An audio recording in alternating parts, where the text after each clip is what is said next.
Shankus cancer hospital Patan ખાતે 22 વર્ષની નવવિવાહિત યુવતીમાં જમણા અંડાશયમાં થયેલા 1.8 કિલોગ્રામ વજનના વિશાળ ટ્યુમરને સફળતાપૂર્વક દૂર કરવામાં આવ્યું છે. યુવતીને છેલ્લા લગભગ 15 દિવસથી અચાનક પેટમાં તીવ્ર દુખાવાની ફરિયાદ હતી.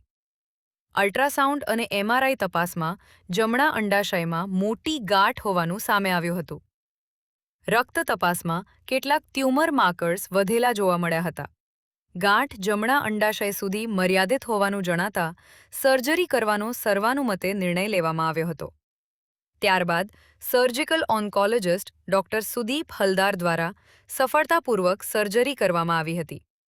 દરમિયાન આશરે 1.8 કિલોગ્રામ વજનનું ટ્યુમર ફાટ્યા વગર સંપૂર્ણપણે બહાર કાઢવામાં આવ્યું હતું. ત્યાર પછી સોનોગ્રાફી કરાવી એમાં આવ્યું કે ગાંઠ છે. તો મારું ઓપરેશન આપણે હાજરીમાં ડૉક્ટર મેડા સુદીપ સર તેમને કરેલું હતું.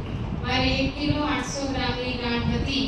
તેમને મારું ઓપરેશન કર્યું હતું. ઓપરેશન સક્સેસ થઈ ગયું. ત્યારે આજે 25મો દિવસ છે. હું કમ્પ્લીટ છું. દવા કોઈ જ જરૂર નથી.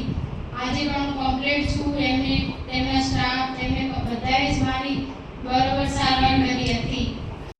દર્દી તાજેતરમાં જ લગ્ન થયેલી હોવાથી અને હજુ સુધી સંતાન ન હોવાથી સર્જરી દરમિયાન ખાસ કાળજી રાખીને ગર્ભાશય તથા ડાબુ સ્વસ્થ અંડાશય સંપૂર્ણપણે સુરક્ષિત રાખવામાં આવ્યા, જેથી ભવિષ્યમાં માતૃત્વની શક્યતા જળવાઈ રહે.